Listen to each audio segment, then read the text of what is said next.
नमस्कार सगळ्यांना. Divine synergy मराठीमध्ये आपलं खूप खूप स्वागत आहे. आज आपण एका अद्भुत आध्यात्मिक संधीबद्दल बोलणार आहोत, जी आपण गमावू नये. 12 फेब्रुवारी हा दिवस अत्यंत शुभ आणि आध्यात्मिक दृष्टिकोनातून खूप महत्त्वाचा आहे. कुंभ संक्रांती आणि माघ पौर्णिमा या दोन्हींचा संगम झाल्याने हा दिवस अत्यंत शक्तिशाली आध्यात्मिक ऊर्जा निर्माण करणारा आहे.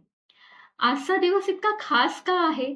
कुंभ संक्रांतीला सूर्य मकर राशीतून कुंभ राशीत प्रवेश करतो.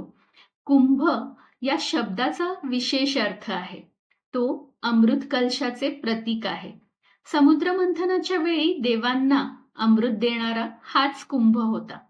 म्हणूनच सूर्याचं कुंभ राशीत प्रवेश हा एक नवीन संधी, आंतरिक जागृती आणि ईश्वरी कृपेचे द्वार मानला जातो.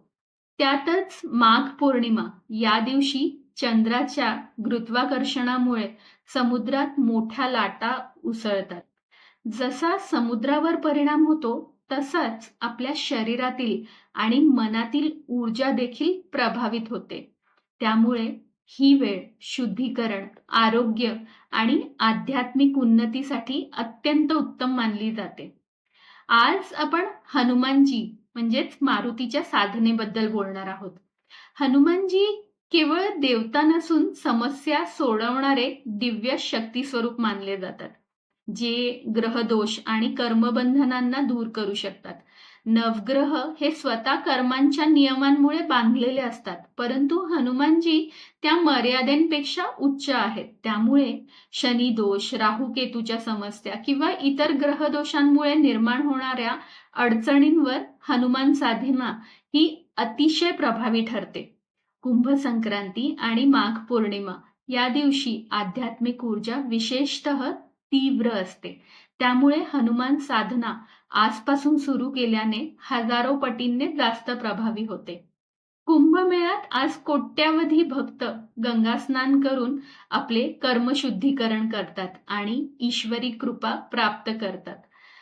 41 दिवसांची हनुमान साधना आजपासून सुरू करण्यासाठी ही एकदम उत्तम वेळ आहे. हनुमान साधना कोणती करावी हा तुमच्या मनात प्रश्न पडला असेल. हनुमानजी विविध स्वरूपातून भक्तांना शक्ती, बुद्धी आणि कृपा प्रदान करतात. चला आता काही प्रभावी साधनांचे महत्त्व समजून घेऊया. हनुमान चालीसा सर्व अडचणी दूर करणारी साधना. ही सर्वात लोकप्रिय आणि प्रभावी प्रार्थना आहे. भीती दूर करण्यासाठी, नकारात्मक ऊर्जांपासून संरक्षणासाठी आणि आत्मविश्वास वाढवण्यासाठी सर्वोत्तम आहे. तुम्ही याचं रोज 11 वेळा पठण केल्यास जीवनातील अडथळे दूर होऊ शकतात आणि मानसिक स्पष्टता मिळते. ग्रहदोष दूर करण्यासाठी विशेष प्रभावी उपाय आहे. तुम्ही शनिवारी किंवा मंगळवारी याचं 108 वेळा पठण सुद्धा करू शकता. पुढचं आहे हनुमान वडवानल स्तोत्र.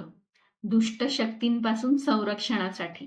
हे स्तोत्र अग्निरूपी संरक्षण कवच तयार करते. नकारात्मक शक्ती, नकारात्मक ऊर्जा, दृष्ट दोष, ईर्ष्या, काळा जादू या सगळ्या शक्तींमुळे जर त्रस्त असाल तर अत्यंत प्रभावी उपाय म्हणजे वडवानल स्तोत्र. याचं रोज 7 वेळा पठण केल्यास एक मजबूत संरक्षण कवच तयार होतं.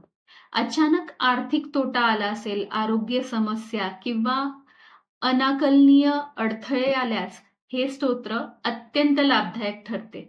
पुढचे आहे हनुमान बाहुक. हनुमान बाहुक शारीरिक आरोग्यासाठी अत्यंत प्रभावशाली. तुलसीदासजींनी स्वतःच्या आजारावर मात करण्यासाठी हे रचले होते. शारीरिक व्याधी, दीर्घकालीन आजार आणि एकूणच आरोग्य सुधारण्यासाठी प्रभावी आहे. याचे दररोज 21 वेळा पठण केल्यास चमत्कारिकरित्या आरोग्यात सुधारणा दिसून येईल. तुम्हाला किंवा घरातील एखाद्या सदस्याला गंभीर आजार झाला असेल तर त्याच्या आरोग्यासाठी हे अत्यंत उपयोगी ठरू शकतं. जर ते पठण करू शकत नसतील तर त्यांच्याजवळ हनुमान बाहुक लावून ठेवा. तुम्हाला बदल दिसून येतील.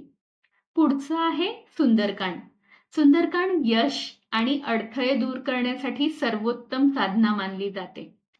सुंदरकांड हे रामायणाच्या 5व्या अध्यायातील आहे आणि ते संपूर्ण हनुमान साधनेच्या बरोबरीचे मानले जाते. कार्यसिद्धीसाठी, संकटातून बाहेर पडण्यासाठी आणि मनोकामना पूर्तीसाठी हे पठण अत्यंत प्रभावी आहे. रोज एक अध्याय वाचल्यास 41 दिवसात विशेष परिणाम दिसून येतो. मंगळवार किंवा शनिवारी पूर्ण सुंदरकांड पठण केल्यास लवकर फळ प्राप्ती होते. पुढचे आहे बजरंग बाण. नावातच बरंच काही आहे ना. त्वरित मदतीसाठी अगदी प्रभावी उपाय. बजरंग बाण ही हनुमानजींच्या योद्धा स्वरूपाला आवाहन करणारी तीव्र ऊर्जा असलेली प्रार्थना आहे. अत्यंत कठीण प्रसंगांमध्ये किंवा तातडीने मदतीची गरज असेल तेव्हाच याचा वापर करावा. कोर्ट केस, शत्रुबाधा किंवा कुठल्याही मोठ्या अडचणींमध्येच याचे पाठ केल्याने तुम्हाला त्वरित मदत मिळू शकते.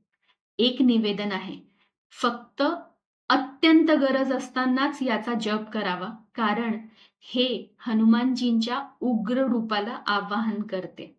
आता तुम्हाला कळलं असेल की तुम्ही कोणतं स्तोत्र म्हणू शकता आणि तुमची हनुमान साधना कशी सुरू करू शकता. योग्य साधना निवडा.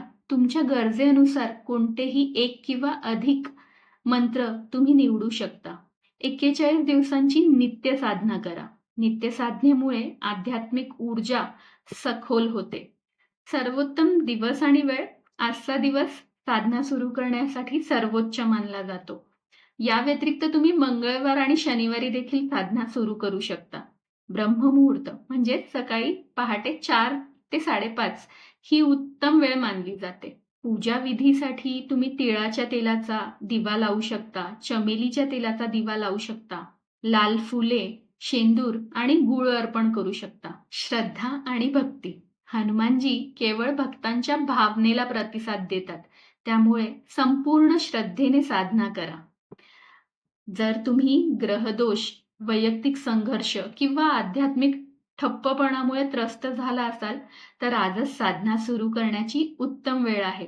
हनुमान साधना सुरू करा आणि त्यांच्या कृपेने जीवनात अद्भुत परिवर्तन अनुभवा. जर तुम्हाला ही माहिती उपयुक्त वाटली असेल तर डिवाइन एनर्जीला नक्की सबस्क्राईब करा. आम्ही सशक्त आध्यात्मिक ज्ञान, मार्गदर्शक साधना आणि रूपांतरकारी उपाय तुमच्यासाठी घेऊन येतो. तुम्हाला हिंदी किंवा इंग्लिशमध्ये असेच आध्यात्मिक मार्गदर्शन हवे असल्यास डिवाइन एनर्जी हिंदी किंवा डिवाइन एनर्जी इंग्लिश या चॅनलला भेट देऊ शकता.